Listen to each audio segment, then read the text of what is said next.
ကဝေတောင်မရွာလူတွေပေါ်လို့စီကလာပြီးတာကြွလာသူမိတ္တဟာပေါင်းကိုမိမတိရမခရွှင်လန်းချမ်းမြေ့ကြပါစေမင်္ဂလာပါမင်္ဂလာပါ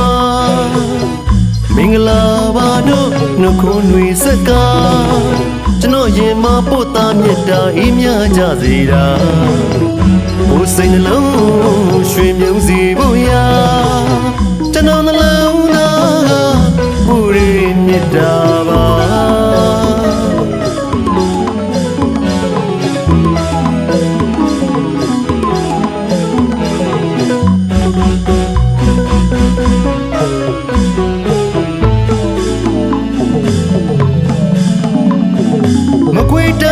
ညာမြေမှာမြိတ်မြို့နယ်ကဝေတောင်မရွာ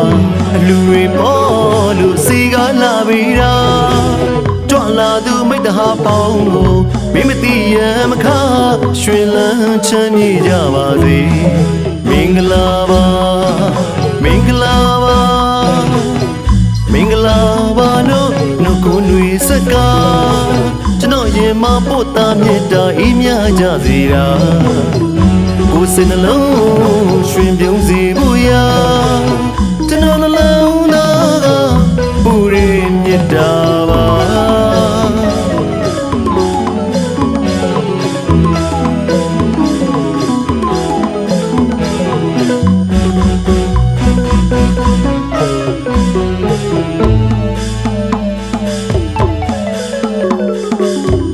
မင်္ဂလာပြောတဲ့ကြားရတဲ့ဒီချိန်ခါဘေးပြာပေါင်းမှကင်းဝေးနိုင်ကြစေဝေတောင်ရွာကပို့တာမြတ်တာရကြစေဗျာဝေတောင်ရွာကိုရောက်တဲ့မိတ္တဟာကိုချမ်းမလို့စိတ်ချမ်းသာစေဗျာကောင်းမှုဖြာဗျာပေါင်းစုလူကနဲ့လူများသားတို့ခေါ်ဖို့ရာလူတိုင်းကြဖို့နှိုးဆော်လိုက်တယ်ဗျာ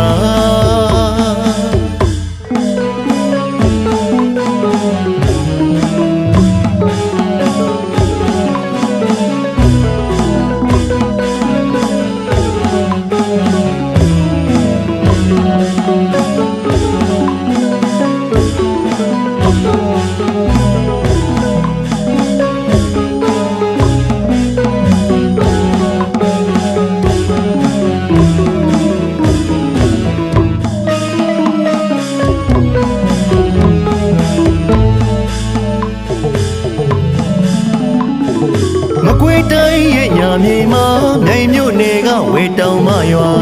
လူတွေပေါ်လို့စီကလာပြီးတာကြွလာသူမိတ္တဟာပေါင်းကိုမိမတိရမခရွှင်လန်းချမ်းမြေ့ကြပါစေမင်္ဂလာပါမင်္ဂလာပါ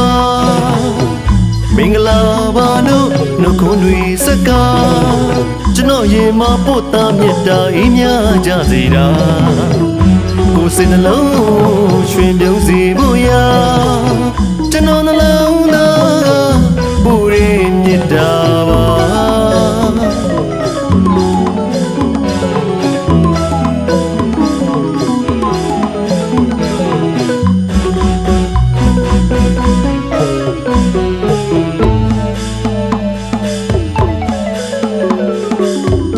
မင်္ဂလာပြောတဲ့ကြားရတဲ့ဒီချိန်ခါမိဖုရားပေါင်းမှကင်းဝေးနိုင်ကြစေဝေတောင်ရွာကပို့တာမြတ်တာရကြစေဗျာဝေတောင်ရွာကိုရောက်တဲ့မိတ္တဟာကိုချမ်းမလို့စိတ်ချမ်းသာစေဗျာကောင်းမှုဖြာဗျာပေါင်းစုလူကလက်လူများသားတို့ခေါ်ဖို့ရာလူတိုင်းကြစို့နှိုးဆော်လိုက်တယ်ဗျာ